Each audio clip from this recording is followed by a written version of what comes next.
Good morning बच्चों। आज की ऑनलाइन कक्षा में आपका बहुत बहुत स्वागत है। पिछले वीडियो में मैंने आपको वाक्य के भेदों के बारे में बताया था। रचना के आधार पर वाक्य के जो 3 भेद होते हैं उनके बारे में मैंने विस्तार पूर्वक आपको समझाया था और बताया था कि किस तरह से वाक्यों के भीतर उपवाक्य भी आते हैं जिन्हें समुच्चय बोधक शब्दों से जोड़ा जाता है। अब जहाँ पिछले वीडियो में उपवाक्यों की चर्चा की गई थी तो हमें ऐसा लगता है कि आपको उपवाक्य क्या होते हैं उनके बारे में भी जानकारी दे दी जाए। तो आपको ये जानना आवश्यक है कि उपवाक्य किसे कहते हैं। उपवाक्य अर्थात जो छोटे छोटे वाक्य होते हैं उसे ही उपवाक्य कहते हैं। जो छोटे छोटे वाक्य प्रयोग किए जाते हैं उन्हें ही उपवाक्य की संज्ञा दी जाती है या उन्हें ही उपवाक्य कहा जाता है। तो आपने देखा था कि संयुक्त वाक्य में और मिश्र वाक्य में उपवाक्यों की चर्चा की गई थी, उसका जिक्र आया था। तो मेरा ये मानना है कि आपको उसके बारे में पूर्ण जानकारी होनी चाहिए, इसलिए मैं आपको यहाँ उपवाक्य के बारे में आज जानकारी दूंगी कि उपवाक्य कितने तरह के होते हैं। सर्वप्रथम हम लोग जानेंगे उपवाक्य के कितने भेद हैं। तो उपवाक्य के 2 भेद होते हैं। पहला प्रधान उपवाक्य और दूसरा आश्रित उपवाक्य। प्रधान उपवाक्य में जो क्या होता है कि प्रधान उपवाक्य वास्तव में स्वतंत्र होता है और वह किसी दूसरे उपवाक्य पर निर्भर नहीं होता है। तात्पर्य यह है कि प्रधान उपवाक्य जो होता है वह स्वतंत्र होता है और वह किसी दूसरे उपवाक्य पर निर्भर भी नहीं रहता है। जैसे एक उदाहरण है, माँ ने कहा था कि। ये जो रेखांकित पद हैं वो प्रधान उपवाक्य है। ये स्वतंत्र है। ये कह रहा है माँ ने कहा था कि। ये किसी पर निर्भर नहीं है, ये स्वतंत्र है और यही प्रधान उपवाक्य है। दूसरा जो इसका भेद है वह है आश्रित उपवाक्य। आश्रित उपवाक्य। आश्रित उपवाक्य में क्या होता है कि आश्रित उपवाक्य का पूरा भाव दूसरे वाक्य की सहायता से ही प्रकट होता है। आश्रित उपवाक्य जब तक किसी अन्य उपवाक्य की सहायता नहीं लेता है, किसी अन्य वाक्य की सहायता नहीं लेता है, तब तक वह अपना भाव प्रकट नहीं कर पाता है। इसलिए आश्रित उपवाक्य किसी न किसी वाक्य या उपवाक्य पर निर्भर होता है। तो आश्रित उपवाक्य किसे कहते हैं? वह उपवाक्य जो किसी अन्य वाक्य पर आश्रित होता है, निर्भर होता है, उसे कहते हैं आश्रित उपवाक्य। यहाँ एक उदाहरण है, हो सकता है कि हम घूमने जाएं। हम घूमने जाएं, ये आश्रित उपवाक्य है जो किस पर निर्भर करता है? हो सकता है, ये इस वाक्य पर निर्भर करता है। तो ये क्या हुआ? आश्रित उपवाक्य। तो एक बार पुनः हम दोहराते हैं और आप उसे समझने की चेष्टा कीजिए कि उपवाक्य के 2 भेद या प्रकार होते हैं, प्रधान उपवाक्य और आश्रित उपवाक्य। प्रधान उपवाक्य के अंतर्गत जो वाक्य आता है वह अपने आप में स्वतंत्र होता है, उसे किसी दूसरे पर निर्भर नहीं रहना पड़ता है। और आश्रित उपवाक्य के अंतर्गत जो उपवाक्य होता है वह किसी न किसी वाक्य पर निर्भर करता है, अर्थात वह अपना संपूर्ण अर्थ देने के लिए, संपूर्ण भाव को प्रकट करने के लिए किसी न किसी पर निर्भर अवश्य होता है। तो यहाँ तक आपको समझ में ही आ गया होगा। अब हम चलते हैं आश्रित उपवाक्य। आश्रित उपवाक्य के भी भेद होते हैं। आश्रित उपवाक्य के भी भेद होते हैं। इनके भेद 3 हैं। सबसे पहले है संज्ञा उपवाक्य, विशेषण उपवाक्य और क्रिया विशेषण उपवाक्य। संज्ञा उपवाक्य, विशेषण उपवाक्य और क्रिया विशेषण उपवाक्य, ये आश्रित उपवाक्य के 3 भेद हैं। संज्ञा उपवाक्य, विशेषण उपवाक्य और क्रिया विशेषण उपवाक्य।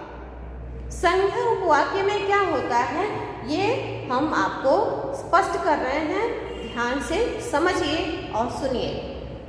जब उपवाक्य किसी संज्ञा या सर्वनाम के स्थान पर आकर, जब उपवाक्य किसी संज्ञा या सर्वनाम के स्थान पर आकर कर्ता, कर्म या पूरक का कार्य करता है, पूरक मतलब पूरा करने वाला, पूरक का कार्य करता है, तो उसे कहते हैं संज्ञा उपवाक्य। एक उदाहरण है यहाँ, अभिभावक जो कहते हैं, अभिभावक जो कहते हैं, ये संज्ञा का उपवाक्य है, सही है। ये संज्ञा का उपवाक्य है, अभिभावक जो कहते हैं, क्योंकि इसमें जो रेखांकित पद हैं उसमें कर्ता कार्य कर रहा है। अभिभावक करता है ना, वही कार्य कर रहा है, तो ये क्या हुआ? क्या हुआ? ये संज्ञा का उपवाक्य हुआ, क्योंकि अभिभावक ही करता है और यही कहने का कार्य कर रहा है, तो ये क्या हुआ? संज्ञा उपवाक्य। अब विशेषण उपवाक्य देखिए। विशेषण उपवाक्य में क्या होता है कि जब उपवाक्य, प्रधान उपवाक्य की, जब उपवाक्य प्रधान उपवाक्य की किसी संज्ञा या सर्वनाम के विशेषण का काम करे, संज्ञा या सर्वनाम के विशेषण का कार्य करे, तब उसे विशेषण उपवाक्य कहते हैं। जब उपवाक्य प्रधान उपवाक्य की किसी संज्ञा या सर्वनाम के विशेषण का काम करे, तब उसे क्या कहते हैं? विशेषण उपवाक्य। अब जिस पर खूब तालियां बजी, ये तालियां बजाना क्या हुआ? विशेषण का उपवाक्य है। जैसे यदि मैं कहूँ मैंने एक कहानी सुनाई जिस पर खूब तालियां बजी, मैंने कहानी सुनाई जिस पर खूब तालियां बजी, मैंने एक कविता सुनाई जिस पर खूब तालियां बजी। तो इसमें क्या हो रहा है? जो ये जिस पर खूब तालियां बजी, ये जो पद हैं, ये सभी मेरे कहानी सुनाने या मेरे कविता करने आदि के लिए विशेषण का कार्य कर रहा है, या मेरे कहानी की विशेषता या मेरे कविता सुनाने की विशेषता को ये बता रहा है। इसलिए ये कौन सा उपवाक्य बन रहा है? यहाँ पर विशेषण का उपवाक्य बन रहा है। तीसरा है क्रिया विशेषण उपवाक्य। क्रिया विशेषण उपवाक्य। अब देखिए इसमें क्या होता है, जब प्रधान उपवाक्य की क्रिया की विशेषता, जब प्रधान उपवाक्य की क्रिया की विशेषता, क्रिया की विशेषता, जब ध्यान देने योग्य बात है, जब प्रधान उपवाक्य की क्रिया की विशेषता बताने वाले उपवाक्य को क्रिया विशेषण उपवाक्य कहते हैं। प्रधान उपवाक्य की क्रिया की विशेषता बताने वाले उपवाक्य को क्रिया विशेषण उपवाक्य कहते हैं। ध्यान देने योग्य बात है यहाँ पर, प्रधान उपवाक्य की क्रिया की विशेषता बताने वाले उपवाक्य को क्रिया विशेषण उपवाक्य कहते हैं। अब यहाँ उदाहरण है, देखिए, वह जैसे आया, वह जैसे आया वैसे ही लौट गया। जैसे आया ये क्रिया के होने के रीति को व्यक्त कर रहा है, ढंग को। आपने क्रिया विशेषण के भेदों में रीतिवाचक क्रिया विशेषण तो पढ़ा ही है ना। तो ये वह जैसे आया वैसे ही लौट गया, लौट जाने की जो क्रिया है वो किस प्रकार आ रही है, किस प्रकार हो रही है? वह जैसे ही आया वैसे ही लौट गया। तो यहाँ पर क्रिया के होने के ढंग या रीति को बता रहा है। तो यह उपवाक्य किसकी ओर संकेत कर रहा है? क्रिया की विशेषता की ओर संकेत कर रहा है। तो ये कौन सा उपवाक्य बन रहा है? क्रिया विशेषण उपवाक्य बन रहा है। एक बार मैं पुनः दोहराते हुए आपको बता रही हूँ कि आश्रित उपवाक्य के भी 3 भेद बताए गए हैं। पहला है संज्ञा उपवाक्य, दूसरा विशेषण उपवाक्य और तीसरा क्रिया विशेषण उपवाक्य। पहला संज्ञा उपवाक्य, दूसरा विशेषण उपवाक्य और तीसरा क्रिया विशेषण उपवाक्य। इस तरह से 3 उपवाक्य आश्रित उपवाक्य के भेद के रूप में हमें प्राप्त हो रहे हैं। संज्ञा उपवाक्य में जब प्रधान उपवाक्य अर्थात जब उपवाक्य किसी संज्ञा या सर्वनाम के स्थान पर आकर कर्ता, कर्म या पूरक का काम करता है तो वह संज्ञा उपवाक्य कहलाता है। और जब कोई विशेषण का कार्य करता है, जब उपवाक्य प्रधान उपवाक्य की किसी संज्ञा या सर्वनाम के विशेषण का काम करे या उसकी विशेषता बताते हुए स्पष्ट करे तो उसे कहते हैं विशेषण उपवाक्य। और तीसरा, जब प्रधान उपवाक्य की क्रिया की विशेषता बताने वाले उपवाक्य को क्या कहते हैं? क्रिया विशेषण उपवाक्य। तो इस तरह से ये उपवाक्य हैं आश्रित उपवाक्य के भेद। सर्वप्रथम उपवाक्य के 2 भेद होते हैं, प्रधान उपवाक्य और आश्रित उपवाक्य।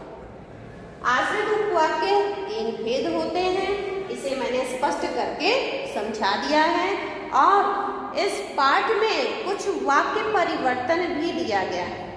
वाक्य परिवर्तन का अर्थ होता है जब एक प्रकार के वाक्य को दूसरे प्रकार के वाक्य में बदलते हैं तो वही वाक्य परिवर्तन कहलाता है। जब एक प्रकार के वाक्य को किसी दूसरे वाक्य के रूप में परिवर्तित करके लिखते हैं तो उसे कहते हैं वाक्य परिवर्तन। तो इस पाठ में सरल वाक्य, संयुक्त वाक्य, मिश्र वाक्य, तो इनका आपस में एक दूसरे वाक्यों का दूसरे रूप में परिवर्तन भी किया जाता है। एक उदाहरण मैं प्रस्तुत करना चाहती हूँ। जैसे एक सरल वाक्य है कि छुट्टी होने पर हम मैच देखने चलेंगे। छुट्टी होने पर हम मैच देखने चलेंगे। अब इसे मिश्रित वाक्य में परिवर्तित करके इस तरह से लिखा जा सकता है, जब छुट्टी होगी तो हम मैच देखने चलेंगे। तो ये मिश्रित वाक्य का रूप है। तो इस तरह से सरल वाक्य का मिश्रित वाक्य में, मिश्रित वाक्य का सरल वाक्य में, फिर सरल वाक्य का संयुक्त वाक्य में इस तरह से वाक्य परिवर्तन किया जाता है। मुझे आशा है कि आपको ये पाठ अच्छे से समझ में आया होगा। कृपया अपनी पुस्तकों का अवलोकन करके उसका संपूर्ण अध्ययन स्वयं से भी प्राप्त करें और मेरे द्वारा समझाए गए सभी बिंदुओं पर दृष्टिपात अवश्य करें। धन्यवाद।